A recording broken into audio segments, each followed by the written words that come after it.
Doctor सेठ, मैं आपसे शुरुआत करती हूँ। दिल्ली में जिस तरीके से संक्रमण बढ़ रहा है, दिल्ली में जिस तरीके से 20,000 लगभग टच करने में बस कुछ 100 का आंकड़ा रह गया है, एक शहर भी हम इसे कह सकते हैं, ये एक पूर्ण राज्य भी नहीं है, उसमें इतना ज्यादा आंकड़ा, क्या वीकेंड का कर्फ्यू पर्याप्त है, काफी है आपके हिसाब से?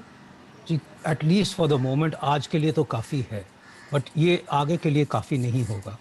जिस हिसाब से केसेस बढ़ रहे हैं, पिछले कल मुझे 35 फ़ोन कॉल्स आई और हर डॉक्टर को फ़ोन कॉल आ रही हैं, वो पेशेंट जो कि सीरियस थे और एडमिट नहीं हो पाए। आज सवेरे से मुझे 10 फ़ोन कॉल्स आ चुकी हैं, अगेन सीरियस पेशेंट जो एडमिट नहीं हो पाए। सो अनफॉर्चुनेटली ये जो सिचुएशन है, ये तो हमें सोचिए कि 3 दिन का ब्रीदिंग टाइम मिला है सोचने को कि आगे क्या करना है। पर जिस हिसाब से केसेस बढ़ रहे हैं, जिस हिसाब से ये वेरिएंट्स हैं, जिस हिसाब से वेरिएंट्स की विरुलेंस है, लोगों की खराब आदतों को तोड़ना तो पहला हमारा फर्ज था ही। इसीलिए आई थिंक कि लोगों को अब सोचना चाहिए कि हम कर क्या रहे हैं। आफ्टर ऑल हमने ही तो इस वायरस को पनपा है, हम इस वायरस को प्रोपोगेट कर रहे हैं, हम एनिमी को हेल्प कर रहे हैं। अब तक तो यही हो रहा है, चाहे वो पब्लिक हो, चाहे वो हमारी गैदरिंग्स हों, चाहे वो हमारे ये जो वेरियस जो आजकल सिचुएशंस हुई हैं, चाहे वो फिर फेस्टिवल्स थे, चाहे वो इलेक्शंस थे, सबसे वायरस पनपा है, सबसे वायरस बढ़ा है और उसके वेरिएंट्स आए हैं। तो एटलीस्ट हमें 2 दिन मिले हैं सोचने को कि अब आगे क्या करना चाहिए, because clearly this may not be enough. जिस हिसाब से हमारा इंफ्रास्ट्रक्चर ओवरवेल्म हो रहा है, अगर हम 1 हफ्ते आगे देखते हैं और ये वायरस रुक नहीं रहा है, तो हमें काफ़ी परेशानी हो जाएगी। और अनफॉर्चुनेटली ये उस टाइम पे हो रहा है जबकि हमारे सब पेशेंट्स, नॉन कोविड पेशेंट्स की भी ट्रीटमेंट चल रही है।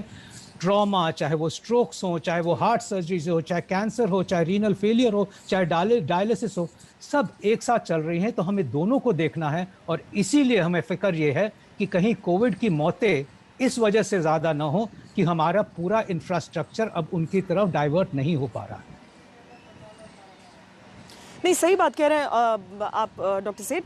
डॉक्टर अरविंद, रोजाना रिपोर्टिंग के लिए निकलते हुए जो एक तस्वीर मुझे बहुत परेशान करती थी, वो ये कि जैसे ही अनलॉक की प्रक्रिया खत्म हुई थी, उसके बाद से अस्पतालों में, और वो लोग बहुत दिनों से परेशान थे, बहुत दिनों से सारे लोग परेशान थे, क्योंकि दूसरी चीजों का जो ट्रीटमेंट था वो हो नहीं पा रहा था, वो डर से जा नहीं रहे थे वहां पर।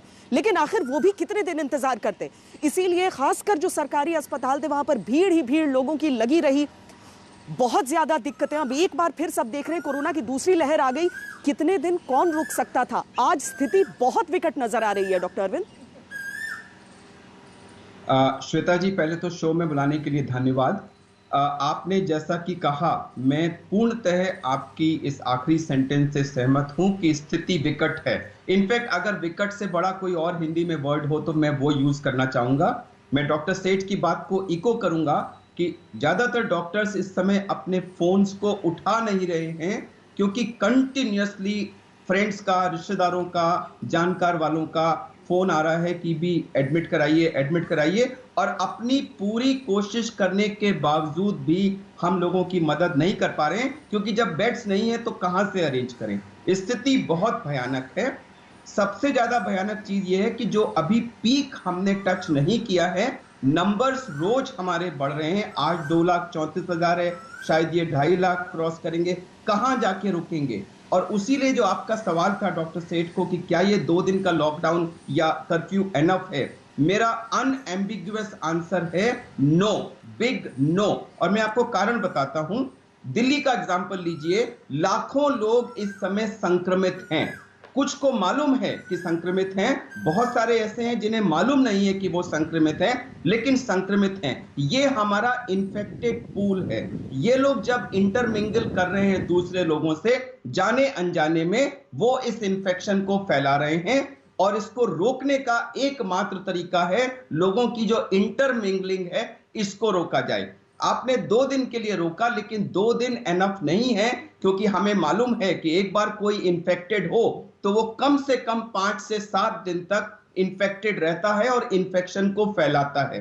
तो अगर ये जो प्रेजेंट इन्फेक्टेड पूल है, इसके नॉन इन्फेक्शियस होने का वेट करना है, तो हमें कम से कम इस चीज को अगले वीक के through till next weekend extend करना चाहिए। अगर हम वो करेंगे तो शायद नेक्स्ट वीकेंड तक ये पीक करके नंबर्स नीचे की तरफ आने लगेंगे। तब हम आगे की स्थिति उस समय डिसाइड कर सकते हैं। श्वेता। नमस्कार, मैं हूं अंजना ओम कश्यप। हमें उम्मीद है ये वीडियो आपको पसंद आया होगा। लेटेस्ट खबरों के लिए यूं ही देखते रहिए आज तक, और इस वीडियो के पसंद आने पर लाइक, शेयर एंड सब्सक्राइब करना ना भूलें।